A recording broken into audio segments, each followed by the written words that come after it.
Hello, everybody, and welcome to the U.S. Center. Our event is going to start now on advancing high-integrity carbon markets for climate, nature, and people. Take it away. Welcome, everyone. I'm Sean Frisby. I'm the Chief Partnerships Officer at Emergent, which is the non-profit coordinator of an initiative called the LEAF Coalition. Translation needs to go up. Can we turn the volume up on the translation? It's a bit quiet. Thank you. All right, so everybody, this is a silent disco format event. So to hear the speakers, all of the speakers, if you want to hear what they're saying in the language that they are speaking, you'll need the double headphones on. Okay? Now, if you require interpretation, because this event is going to be in both English and Spanish, you're going to need to use the single ear headphones over here, the blue ones, for translation. The event's going to start in English, so if you understand English, keep the double headphones on. If you want translation into Spanish for the start of the event, then you need the single headphone earpiece. A bit later in the event, we're going to switch into Spanish for the panel, okay? And you'll be able to get translation from Spanish to English through that single earpiece for translation. I'm just waiting a moment whilst a couple of people get the technology they need. Okay. This is a short event, so I'm going to press on. Today's event on this day, last day of events, we made it, people. We're almost there. On this day of nature and Indigenous peoples at COP29, we'll explore the importance of high integrity in the voluntary carbon markets with a focus on social integrity and safeguards. Now, this term high integrity has become a real focus in the discourse on voluntary carbon markets over the past few years, particularly as nature-based solutions are starting to gain momentum as a solution for both climate and biodiversity.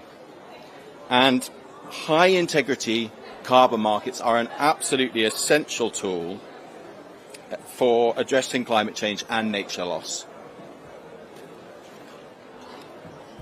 The Integrity Council for the Voluntary Carbon Market, the US government hosting us today, and last week the UK government as well, have taken leading roles in defining integrity this year, establishing some global benchmarks and guidance for the responsible participation of voluntary carbon market actors. And I'm praying to see more progress from the ongoing negotiations on Article 6 here in Baku as well. Of course, given my position, I really want to highlight the LEAF Coalition as well, which is a public-private initiative of leading governments and companies with the objective of deploying more funding than ever before to help countries halt and reverse deforestation at scale. Since LEAF's creation in 2021, the coalition has grown to include 4 governments, the UK, US, Norway, South Korea as well, and over 25 corporate participants that are driving high integrity demand for emission reduction credits. And the coalition has received 27 eligible submissions from forest governments to supply high integrity credits to leaf buyers. And today we're announcing that a new call for proposals window has opened for additional countries to be able to submit their interest in leaf. These governments will have the opportunity to join Costa Rica, Ghana and the Brazilian state of Pará, which have already signed agreements to receive climate finance from LEAF. I want to stress something. These deals are the starting point of long-term partnerships for governments to supply high-integrity credits to LEAF in the future, once verified and validated under the ARC-Trees standard, which adheres to the Cancun safeguards adopted by the UNFCCC.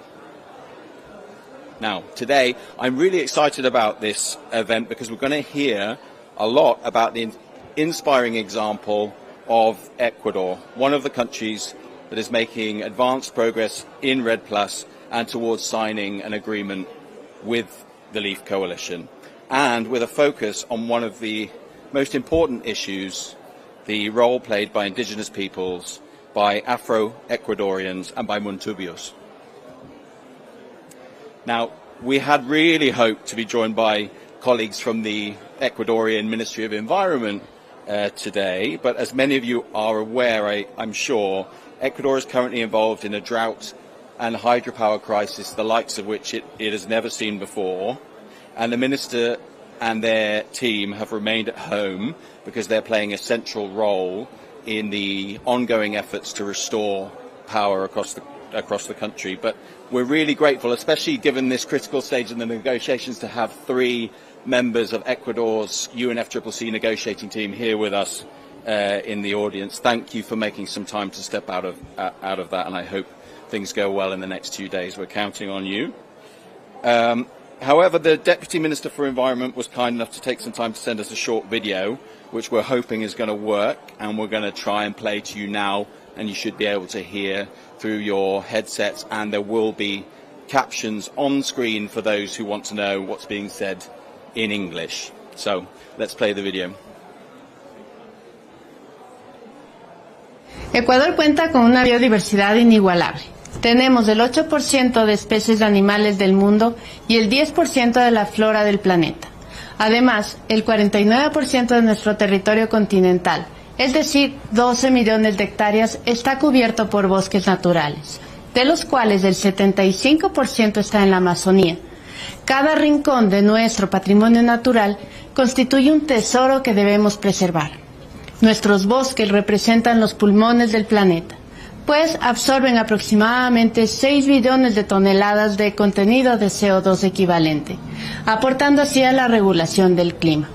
Frente a ello, tenemos la firme convicción de proteger desde varios frentes nuestros bosques, biodiversidad y patrimonio natural como una necesidad imperiosa. Desde el Gobierno Nacional, trabajamos en el desarrollo de políticas robustas para la gestión forestal y climática efectiva. Por ello, nos sentimos orgullosos de ser pioneros en la implementación de mecanismos como REDD+, reducción de emisiones por deforestación y degradación de bosques. Un mecanismo integral que no solo protege nuestros bosques, sino también el recurso hídrico, biodiversidad, saberes ancestrales y potencia la transición a sistemas productivos sostenibles. Adicional, también nos abre la puerta a nuevas oportunidades de financiamiento climático. A partir del 2009, Ecuador trabajó en la construcción de la Política Nacional REDD+, expedida en 2016 bajo un proceso participativo multiactor y multinivel, que incluye la cosmovisión de pueblos indígenas y comunidades locales. Con el apoyo de la cooperación hemos implementado REDD+ a través del programa Pro Amazonía, REM Ecuador, proyecto pago por resultados REDD+ Ecuador y algunos planes de implementación con gobiernos autónomos, empresa privada y pueblos indígenas, movilizando un aproximado de $140 millones que reflejan los siguientes resultados. 28 planes de ordenamiento y desarrollo territorial actualizados que incluyen criterios de cambio climático y REDD+. 5 planes de vida de las nacionalidades Shuar y Quichua. $1.3 millones de inversión para 3 acuerdos basados en desempeño con gobiernos autónomos descentralizados y mancomunidades. 93.100 hectáreas bajo procesos de transición a sistemas productivos sostenibles. Estos resultados han tenido un impacto directo e indirecto con más de 645.000 beneficiarios, rescatando el trabajo en la Amazonía ecuatoriana. El objetivo de toda inversión es su sostenibilidad en el tiempo. Por ello, en conjunto con los diferentes cooperantes, trabajamos para dar continuidad a las acciones que dejan nuestros programas y capitalizar la inversión en beneficio de los pueblos indígenas, comunidades locales, academia, entre otros. Por tal motivo, para Ecuador, la coalición LEAD ha representado una nueva oportunidad bajo un mecanismo financiero nuevo e innovador pues integra a participantes privados, empresas líderes en diversos sectores, gobiernos y organizaciones no gubernamentales. Además, aprovecha el poder del sector privado para movilizar inversiones a gran escala, complementando los fondos públicos disponibles. Ecuador ha sido uno de los pioneros en participar en la coalición y aplicar el estándar de alta integridad como lo es TRIS. Esto nos ha traído varios retos técnicos y financieros, dado que mientras nos preparamos para aplicar el estándar, también ejecutamos un proceso participativo para la generación de la hoja de ruta para la construcción del plan de distribución de beneficios con representantes de pueblos indígenas, pueblo afro y montubios. Como resultado de este proceso, se logró reconocer desde los actores involucrados cómo sería la mejor manera de aterrizar la construcción del plan, partiendo de la definición del nivel de consulta, trabajo territorial y fortalecimiento de capacidades. En el 2023 arrancamos la primera etapa de ejecución de 9 talleres territoriales para hablar sobre mecanismos de distribución que serían idóneos desde su cosmovisión. Más que un requisito para LID, este plan representa para Ecuador una herramienta valiosa, mientras ha sido trabajada de manera participativa con los actores para que, a través de mecanismos como conservación, restauración, planes de vida, subvenciones directas, bioemprendimientos y demás, el dinero pueda llegar a los actores territoriales. Muchas gracias.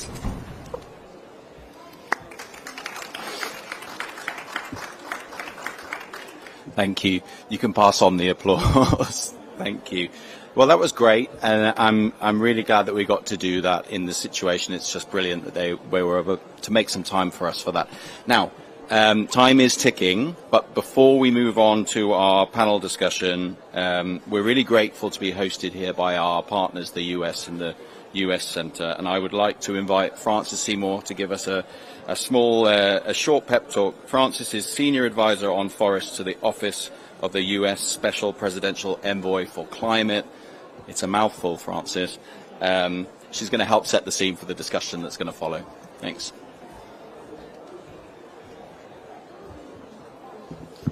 Thank you, Sean. Thanks to Emergent for organizing this event, and welcome to all of you on behalf of the U.S. Center to this important conversation. I'm just going to say 3 things. The first thing I'm going to say is that the U.S. sees a large potential for carbon markets to mobilize the significant finance that we need to catalyze sectoral transitions in forests and other sectors, while at the same time raising overall climate ambition. You may have seen that in May of this year, the White House released a joint statement of policy and principles for responsible participation in voluntary carbon markets that expressed this view. It also acknowledged that there are certainly risks to environmental and social integrity in current markets, but the confidence that we actually know how to manage those risks and those risks can be overcome.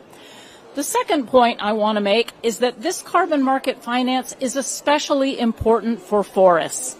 We have a goal of halting and reversing forest loss by 2030, which science tells us is essential to meeting our 1.5 degree goals.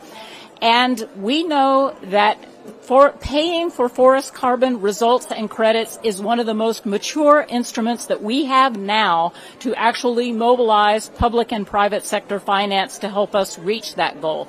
It's for that reason that the United States joined 13 other countries in a statement from the Forest Climate Leaders Partnership last week, expressing our intention to pull the full suite of tools that we have to release the current constraints on high integrity jurisdictional scale supply and constraints on high integrity demand to make those markets work.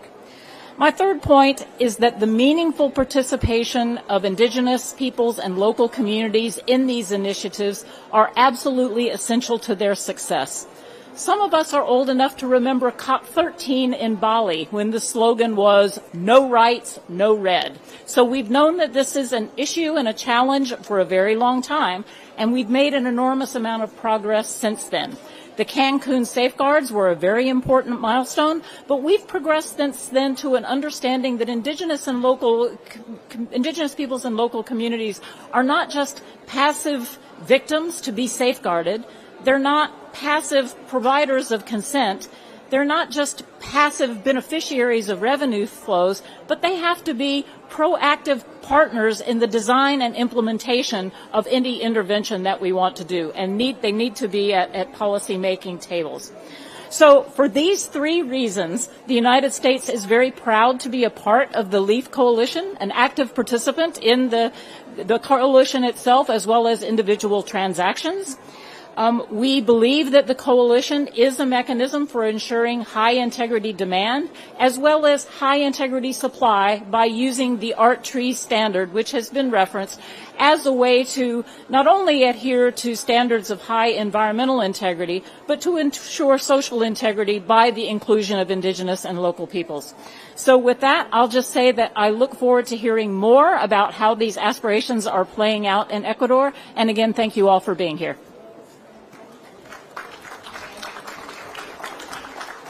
Thank you, Francis. Okay, so I'm going to invite now up onto the stage the panel for the panel discussion, and my colleague Rocio Sanz is going to be moderating the panel, and it will shortly be switching into Spanish, but Rocio is going to start in English. So everybody please come up to the panel now.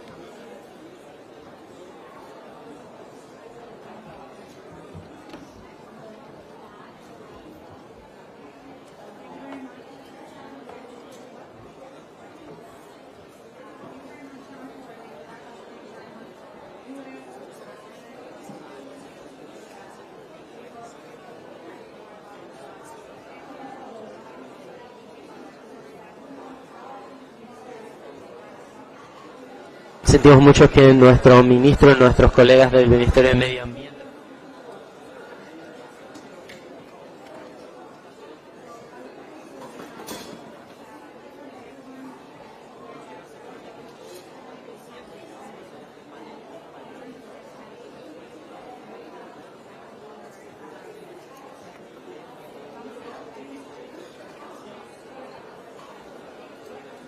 participantes en el panel de hoy día.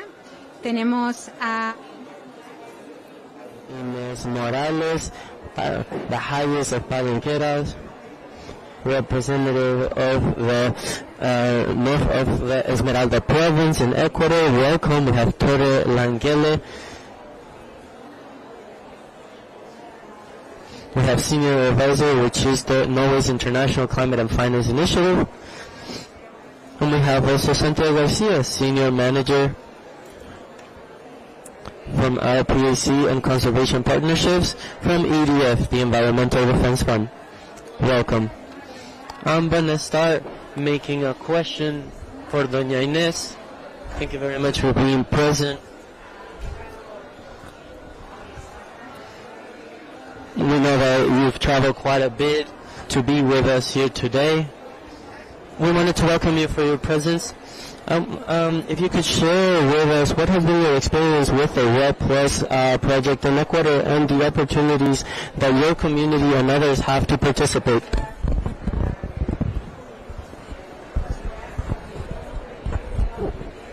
The question that you're asking me? I have to tell you who I am, where I come from, and why am I here. The profession that I have of being Palenquera Mayor, highest of Palenquera, this comes from an organizational reivindicative policy where we look for the reaffirmation of the being to be part of a fight where we can counter an ancestral territory, which is also support and rise to our rights as culturally differentiated peoples.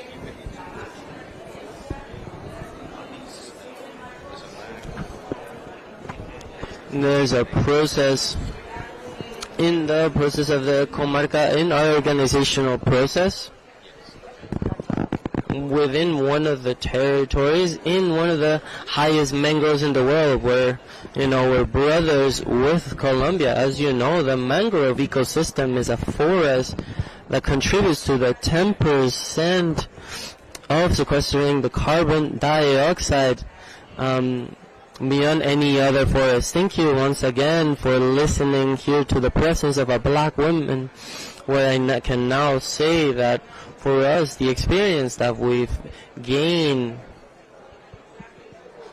being part of this benefit sharing plan carry through the LEAF Coalition with a call for the invite that the Ministry of Water and Transition and the Environment matter. We've talked with the Subsecretariat of Climate Change. We're developing a very good relationship because the space allowed us to follow through, have this motivation that we have for years. We've been wanting to have these life plans, and allowed us to be able to advance in this path to reach the best benefits possible through this benefit sharing plan that is now in the hands of MATER, the Ministry of Water and the Environment of Ecuador. We needed an implementation plan. The implementation plan started, we're already working on it, and we're doing it with the biggest of satisfactions and with the most interest, because we know that from there it really depends, to continue receiving the benefits and continue being partners, and for us to remain, keep the attention where our territories, well, historically, the black communities that live in the Esmeralda province and that in the rest of the country were peoples that have known to take advantage, to also take care and preserve Mother Nature. For us, Mother Nature and its, also the biodiversity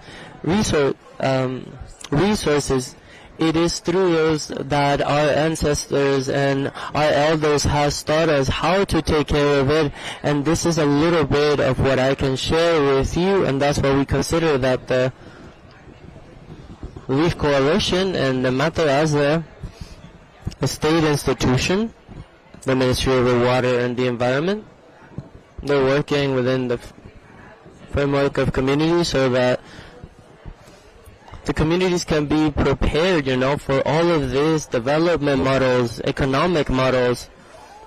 We hope for a new economic order in our process, and that's why we're getting ready for that. And what would it mean to your community, for the community of Palenqueros in Ecuador, the increase of of climate finance?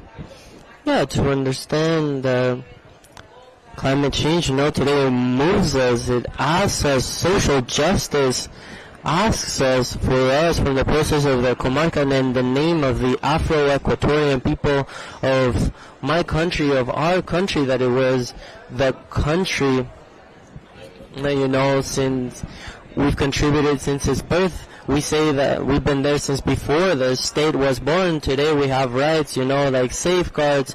We have pre-legislative consultation, previous consultation as well. But the highest benefits that we hope for from all of these processes, it's inclusion. It's being included where we see ourselves, as indigenous people, that in some other way our indigenous brothers, from their representations of their own peoples, we feel that they're much more included than the Afro-descendant communities in the case of Ecuador and the Afro-descendant peoples of the continent of the Americas. But right now I'm not in the Americas, right? I'm in a different continent. So that's why we consider that inclusion is a very important tool to be able to keep on moving on forward and be working together, because together we're more important for Mother Nature. As we're being included to be taken, into account, to be included, for emergency plans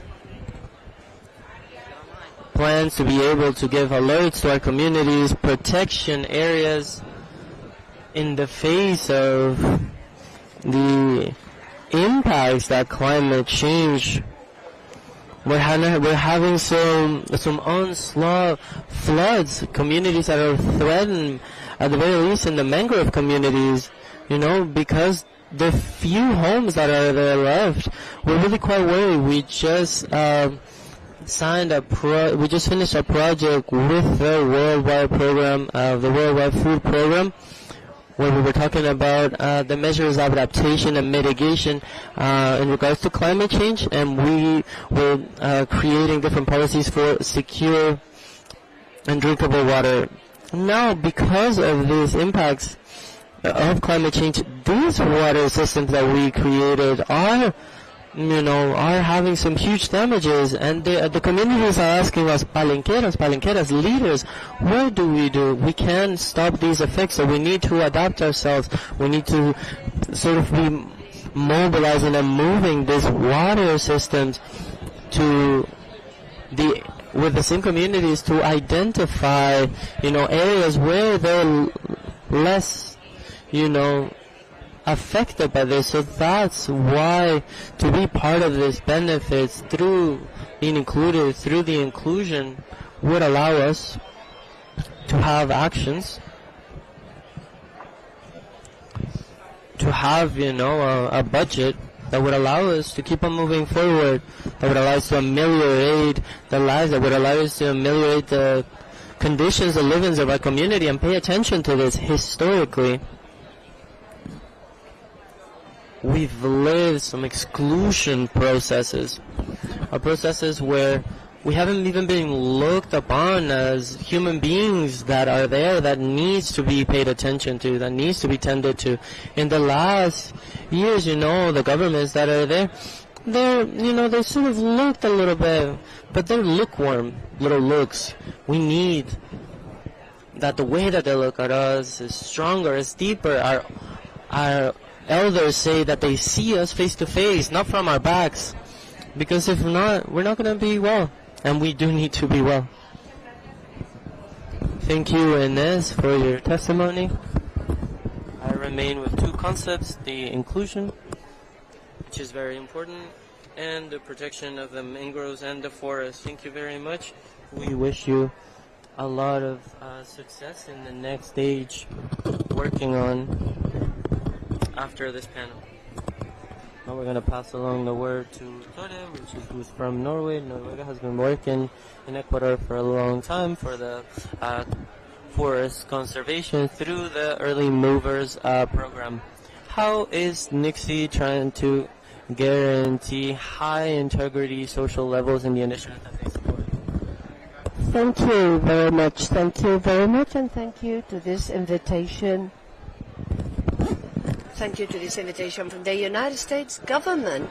For us, it is a pleasure to be here with friends, with colleagues, and I'd like to extend my gratitude to EDF and Ms. Inez to be here with me in this panel.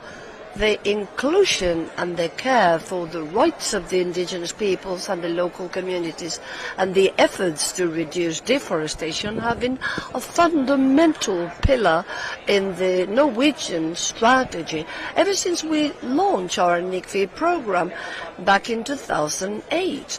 I'd like to share a few examples as to how we're working on this topic. The political engagement and the government's wills of those people who have tropical forests is crucial for these efforts. Through our political agreements with tropical countries, we have engaged financial support to help the governments to reach their own goals so that we can strengthen the land tenure rights of the indigenous peoples. This week, as part of Forest and Climate Leadership FSLCP, we heard Ghana, we had Brazil, we had Peru, we had Colombia. to talk about their plans to make headway towards COP30 in Belém. The Ecuador example, we've supported the government's effort to reduce deforestation through payment by results to the Reno program. In Ecuador, 70% of these funds have been channeled directly to local and indigenous communities, even through the social bosque program, supporting land management by indigenous people. Climate funding is a crucial pillar in the current agenda. As Francis said, in order to mobilize funding, which is needed to face climate change and protection of the forest, we believe the REDPA's carbon market high integrity level, they have a great potential. These markets could play a very important role in mobilizing private funding. This is why we would be cooperating and supporting the LEAF coalition. We do believe that the carbon market can only escalate if the indigenous peoples and the local communities are included as partners in the design and implementing of these mechanisms, and if their rights are explicitly tackled and respected.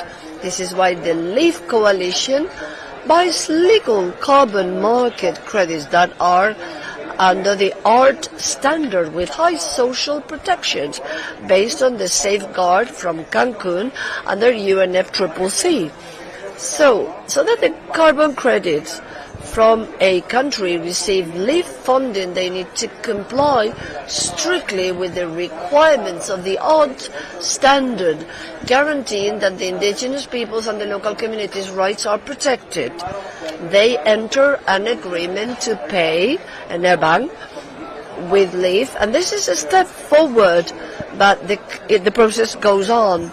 It is essential for the governments in countries with tropical forests guarantee that the indigenous peoples and the local communities are duly consulted upon, and they participate in the setting up of benefit distributing plans for general revenues. According to our standard, any government needs to undergo an external and independent verification before the LEAF transaction can be completed.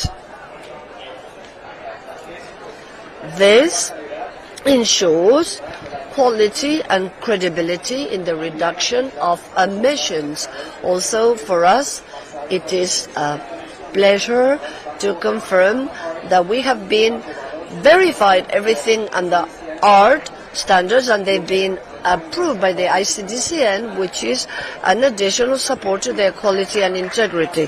Last but not least, to fund the efforts of the indigenous peoples and the local community is one of the ways, one of the most efficient ways to protect our tropical forests.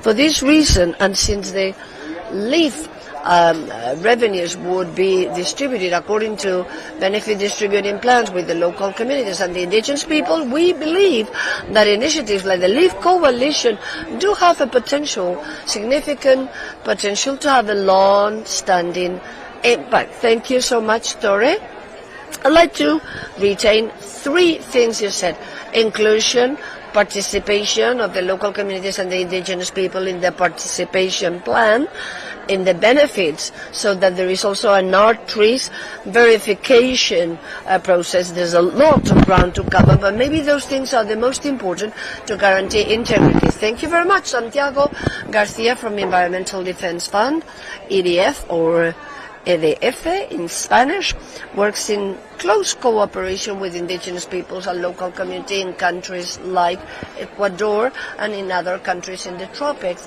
to develop their capacity to engage in the carbon market, high-integrity carbon market. Santiago, could you tell us what is the role of EDF and maybe share with us some examples as to what the lessons learned have been through the process? Well, first of all, thank you very much. Good afternoon. For me, it's a pleasure, and I'd like to thank the United Kingdom, Norway, US governments and Emergent for this opportunity. A special gratitude to Palenquera Ines Morales to be here with us today.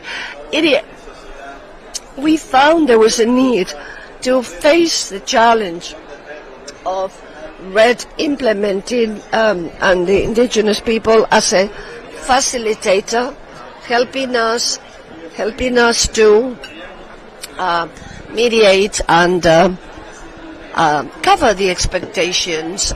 RED becomes a very complicated tool for many organizations. Our role as facilitator is to establish dialogues between governments and indigenous people, thus making the participation of the indigenous people truly effective and truly significant, to empower them so that they can have a voice in the decision making processes, thus confirming once again that they are not simple beneficiaries, but they are participants and partners in the process.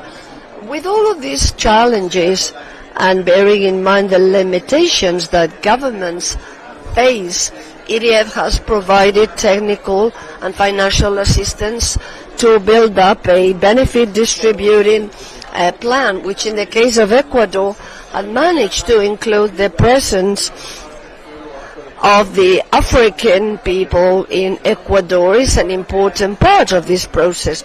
Likewise, we have worked with COP29, an institution that represents the indigenous people in the Amazon basin, building up strength as a process facilitator in the country.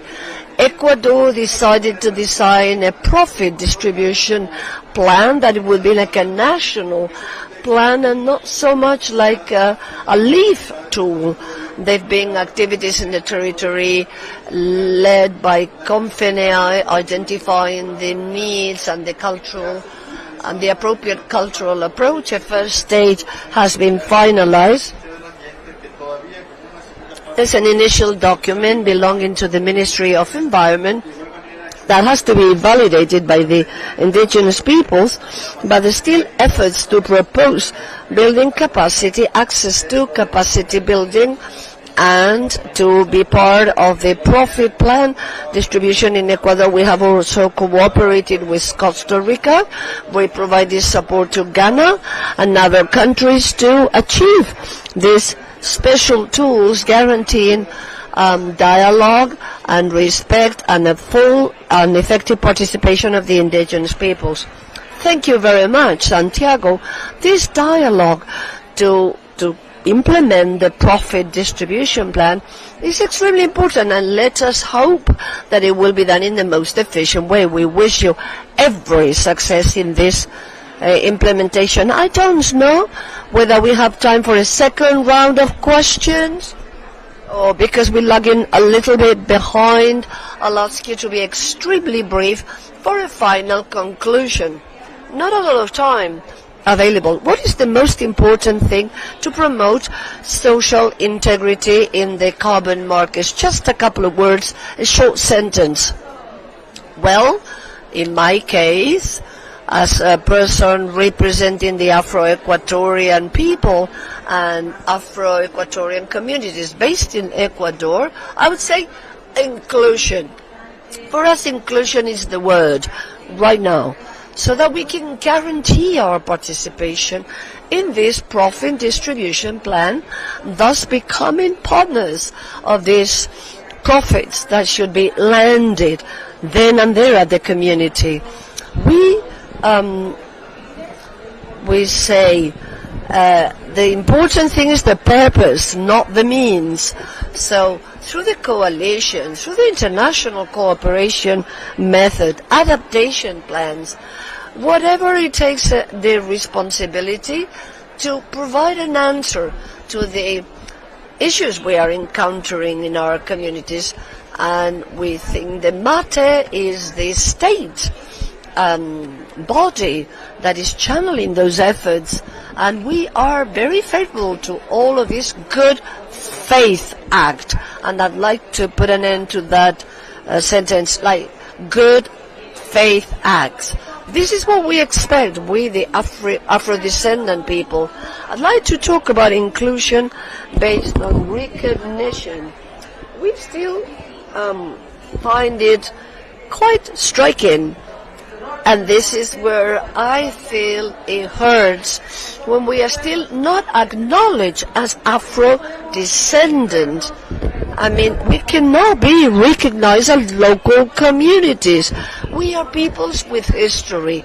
We have an expression that is our own. We have our own culture. We have our own lifestyle. Wherever we go, life and death take us to where we belong, where we stand. So to be acknowledged, to include us as Afro-descendant, and in Ecuador, we are the Afro-Equatorian, the black people in Ecuador. So that is it. Thank you so much for those of you who provided for this opportunity for me to be the voice. And this black woman's voice is the messenger of this very important word, which for me are crucial.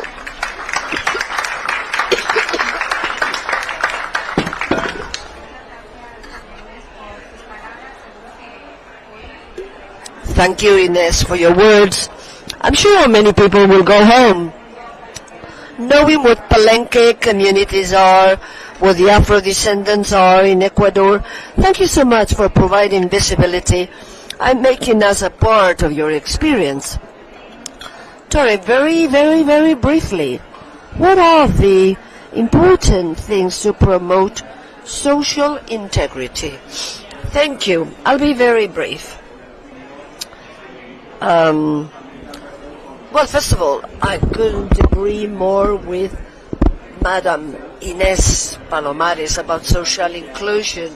It is also very important to set up processes that will be a trustworthy mechanism for trust of people. And thank you, trust, trustworthy. These are important words. And thank you, Santiago. The same question, what's the most important thing to promote social integrity? My message is focused on the market and the countries, that they need to actively listen to indigenous peoples to understand that these different views and approaches to life require to be flexible, to adapt, and to make choices, to walk the walk together, so that we can provide solutions to the different environmental problems. Thank you so much. With this, we conclude this panel discussion. We thank you very much for your participation, and we will continue now in English. Vamos a seguir en inglés. Necesitarán colocarse los auriculares para hablar ahora en español. Vamos a invitar a la señora Ruth Davis, la enviada especial para la naturaleza.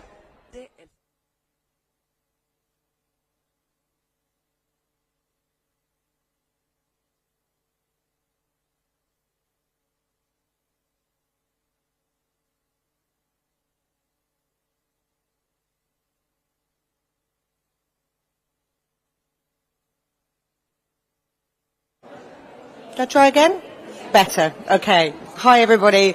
Thank you so much for giving me the chance to offer a few concluding remarks after that inspiring conversation on the panel. I'd like to start by, again, please thanking the USA for hosting us. And I would also like to say a personal thank you to Frances for her extraordinary contribution to these conversations over a long period of time. Many thanks, Frances. We've heard very clearly not just that forests are an essential part of the mitigation story for climate and critical to the pathway towards keeping temperature rises to 1.5 degrees, but also we increasingly hear that that story has to be integrated with an understanding that forests are central to our resilience and adaptation response to the challenges of climate impacts. They're the thing that underpins our future food security, that underpins the livelihoods of millions, if not actually in extension billions of people, and that therefore any conversation about climate change must have forests at its centre. And I'm lucky enough to have been a part of a conversation since COP26 about countries committing to a target of halting and reversing deforestation by 2030. And the community of those people committed to that agenda has grown over the years and is very visible and present here. But we know that in order to be able to make that happen, we have to mobilize resources to support the people who actually do the work of forest conservation to move that forward. And it is also very clearly the case, having heard from our panelists and hearing from Inez, that no approach to mobilizing finance is meaningful unless it responds to and is shaped by the contributions and the understanding of local people who understand their forests and work in their forests. That is particularly true around carbon markets, where carbon markets, let's be honest, have been a source of controversy for a long time, but are still a fundamental part of the way in which we seek to raise money to support forests.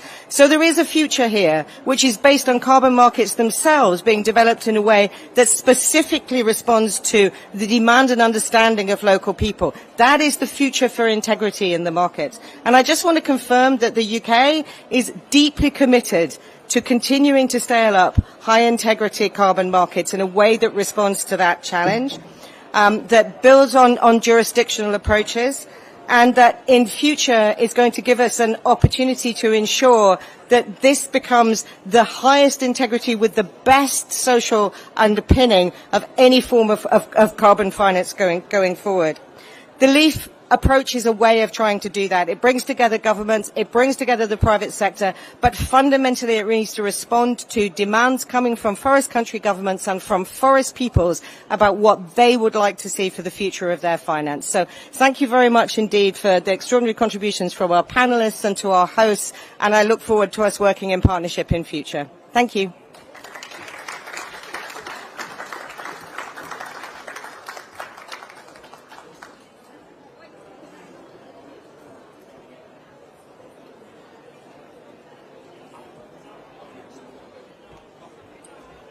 Okay, just one final thank you for all of our friends for coming out on this last day, and to let you know we're going to have a quick photo with the panel, but a lot of us are going to be staying for another half an hour, just moving over into the networking side of the US Center. So if anybody wants to ask any questions, make any connections, and talk to anyone, we will be there for another half an hour. Thank you, everybody. Good luck getting home. Good luck with the conclusion of the negotiations, especially to our Ecuadorian friends. Thank you for coming, and we'll see you and talk more about Ecuador soon. Thank you.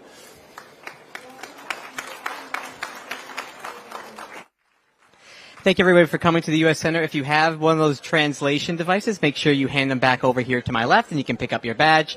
And that concludes the U.S. Center programming for COP29. Thank you, everybody, for coming over 2 weeks. We had 61 separate events here at the U.S. Center. Over 2,000 people attended, 260 different speakers, and it wouldn't be possible without all of you coming. So thank you so much for the great questions and for talking with us. And again, just kudos to everybody. Thank you so much.